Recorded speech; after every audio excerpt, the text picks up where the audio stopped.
Hi friends, I'm Tina. Welcome back to Whispering Cottage Home. I'm so glad you could join me today. There is something truly magical about a piece of furniture that has seen a lifetime of Sunday dinners or held decades of family linens. Lately, I've noticed so many of these sturdy, well-made wooden pieces being overlooked at estate sales or left on curbsides because they look a bit tired.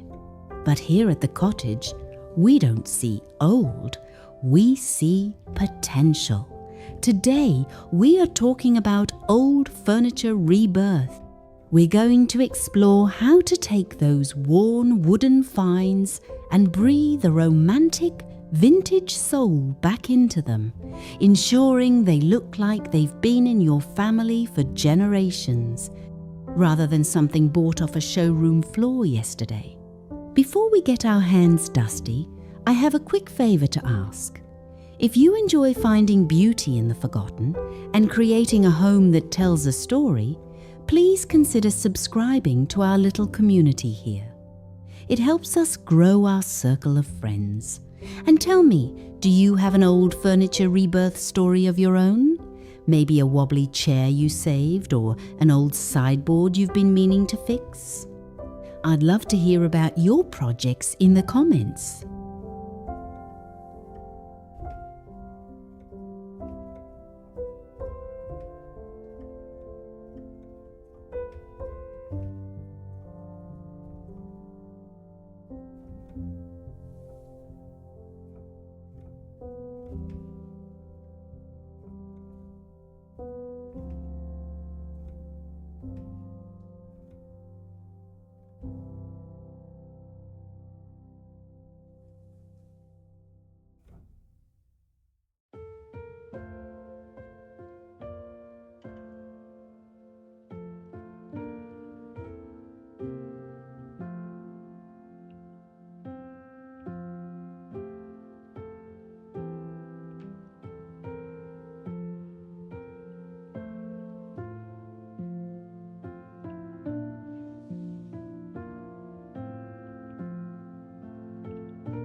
When looking for sustainable home decor opportunities, I always look past the surface. We aren't looking for perfection. In fact, we want those honest signs of age. When you're browsing local thrift shops or looking for antique furniture values at a weekend auction, look for solid wood construction, dovetail joints in the drawers, and heavy turned legs. A bit of peeling veneer or a scratched top shouldn't scare you. That's just the wood's way of asking for a fresh start. We want pieces that have good bones, as my grandmother used to say. These items often have a much higher resale value once they are thoughtfully restored than any modern particle board alternative.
The secret to that collected look is never over-sanding. We want to remove the grime of the years without erasing the history. I like to use a gentle wood refinishing approach. A light scuff with medium grit sandpaper is usually enough to help our new finish grab hold. We aren't trying to make it look brand new. We are trying to make it look well loved. If you find a piece with a beautiful grain, consider a clear beeswax finish instead of a heavy stain. It creates a soft, tactile glow that feels wonderful under your fingertips.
Friends, we're about halfway through our journey today.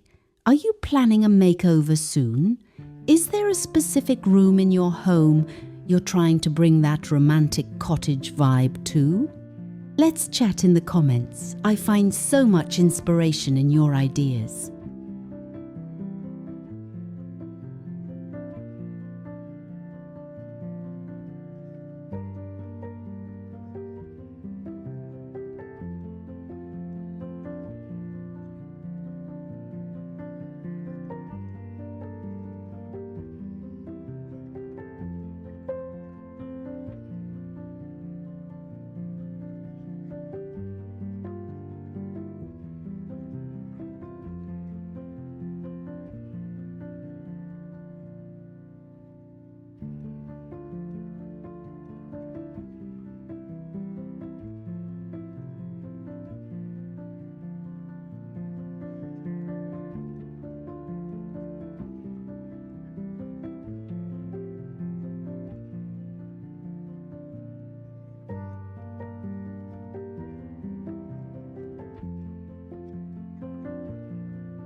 To achieve that shabby chic or romantic cottage aesthetic, colour is our best friend.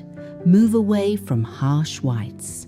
Instead, think of the colours of an English garden in the mist buttery creams, faded celadon greens, and soft, dusty roses.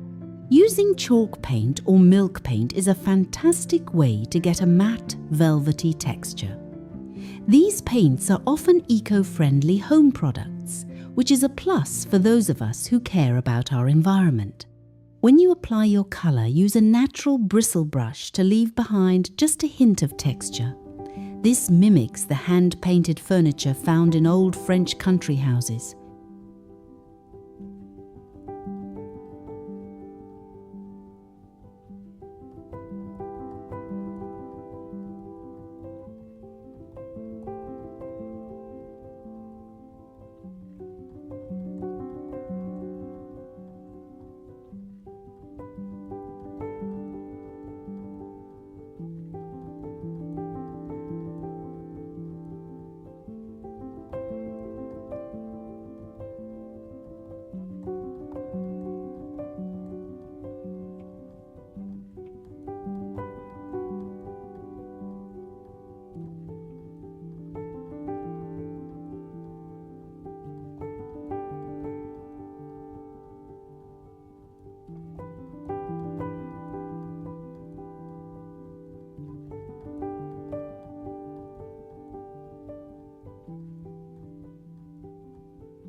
The biggest mistake people make is making a piece look distressed.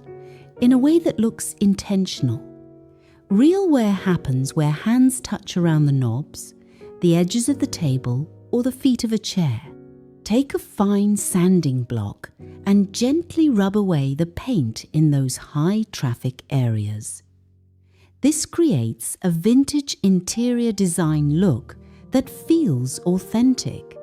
After distressing, I love to apply a dark furniture wax into the nooks and crannies. It settles into the carvings and gives the piece an inherited depth that paint alone cannot provide.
Never underestimate the power of vintage cabinet hardware.